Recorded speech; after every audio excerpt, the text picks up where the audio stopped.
ಸ್ಕೂಲಿಂದ ಬಂದ ತಕ್ಷಣ ನಾವು ಬ್ಯಾಗ್ ಬಿಸಾಕಿ, ವಾಟರ್ ಬಾಟಲ್ ಬಿಸಾಕಿ, ಶೂ ಸಾಕ್ಸ್ ಈ ಕಡೆ ಆ ಕಡೆ, ಆ ಯೂನಿಫಾರ್ಮ್ ಚಡ್ಡಿ ತೆಗೆದು ಇಮಿಡಿಯೇಟ್ ನಾವು ಹೋಗ್ತಾ ಇದ್ದ ಬಾತ್ರೂಮ್ ಸರ್. ಅದು ಹೆಂಗ್ ಸರ್ ಸ್ಕೂಲ್ ಮುಗಿಸ್ಕೊಂಡ್ ಬಂದ ತಕ್ಷಣ ಸ್ಟೂಡೆಂಟ್ಸ್ಗಳಿಗೆ ಟಾಯ್ಲೆಟ್ ಅರ್ಜೆಂಟ್ ಆಗುತ್ತೆ ಸರ್? ಬೆಳಗ್ಗೆ ಏನಾಗುತ್ತೆ, ಮಕ್ಕಳು ವಾಶ್ರೂಮ್ಗೆ ಹೋಗ್ತಾರ, 7:15 ಬಸ್ ಬರುತ್ತಾ, 7 ಗಂಟೆಗೆ ಎದ್ದಿರ್ತಾರ, ಅಲ್ಲಿ ಕೂತಿರ್ತಾರ, ಕೂತಿದ್ದಂಗೆನೆ ಮನೇಲಿ ಆಯ್ತಾನೋ ಅಂತಾರೆ, ಅಮ್ಮ ಇನ್ನೂ ಇಲ್ಲ ಅಂತಾರೆ, ಬಸ್ ಬಂತು ಬೇಗ ಅಂತಾರೆ, ಬಂದೆ ಅಂತ ಏನ್ ಮಾಡ್ತಾರೆ, ಇಷ್ಟೇ ಹೋಗ್ಬಿಟ್ಟು ಬಂದ್ಬಿಡ್ತಾರೆ ಈಚೆಗೆ. ಸ್ಕೂಲ್ಗೆ ಹೋಗ್ತಾರಾ, ಸ್ಕೂಲ್ಗೆ ಹೋಗ್ಬಿಟ್ಟು ಸ್ಕೂಲ್ನಲ್ಲಿ ಹೋಗ್ಬೇಕನ್ಸುತ್ತೆ, ಭಯ ಟೀಚರ್ನ ಕೇಳಕ್ಕೆ, ಟೀಚರ್ನ ಕೇಳಕ್ ಭಯ. ಆ ಭಯದಲ್ಲಿ ಏನ್ ಮಾಡ್ತಾರೆ, ಕಂಟ್ರೋಲ್ ಮಾಡ್ಕೊಂಡ್ಬಿಡ್ತಾರೆ. ಅದು ಫುಲ್ಲು ಗಟ್ಟಿ ಆಗ್ಬಿಡುತ್ತೆ, ಮೋಷನ್ ರಿವರ್ಸ್ ಗೇರ್ ಹೋದಾಗ ಗಟ್ಟಿ ಆಗ್ಬಿಡುತ್ತೆ ಅಲ್ಲೆಲ್ಲ ಫುಲ್ ಅಲ್ಲಿ ಹಿಡ್ಕೊಂಡು ನಿಂಗೆ ಮಸಲ್ಸ್ ಹಿಡ್ಕೊಂಡ್ಬಿಟ್ಟಿರ್ತಾರೆ, ಹಿಂಗೆ ಗಟ್ಟಿ ಆಗ್ಬಿಡುತ್ತಲ್ಲ ವಾಟರ್ ಅಬ್ಸಾರ್ಬ್ ಆಗಿ. ಸ್ಕೂಲಿಂದ ಬಂದ ತಕ್ಷಣ ಹೇಳ್ದಂಗೆ ಬಟ್ಟೆ ಬ್ಯಾಗ್ ಎಲ್ಲ ಬಿಸಾಕಿ ನೇರವಾಗಿ ವಾಶ್ರೂಮ್ ಹೋಗ್ತಾರೆ. ಹೌದು, ಆ ಗಟ್ಟಿ ಆಗಿರೋದನ್ನ ಹೋಗ್ತಾರೆ.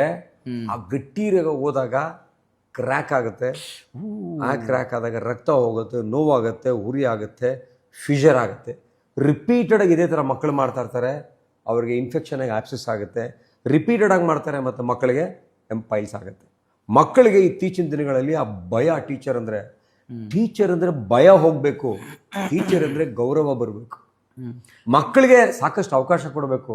ಟಾಯ್ಲೆಟ್ ಸ್ವಲ್ಪ ಆರಾಮಾಗಿದ್ದು ಮೋಷನ್ ಪಾಸ್ ಮಾಡಿ ಬಾಪ ಅಂತ. ಈ ಸಮಸ್ಯೆ ಅದರಿಂದ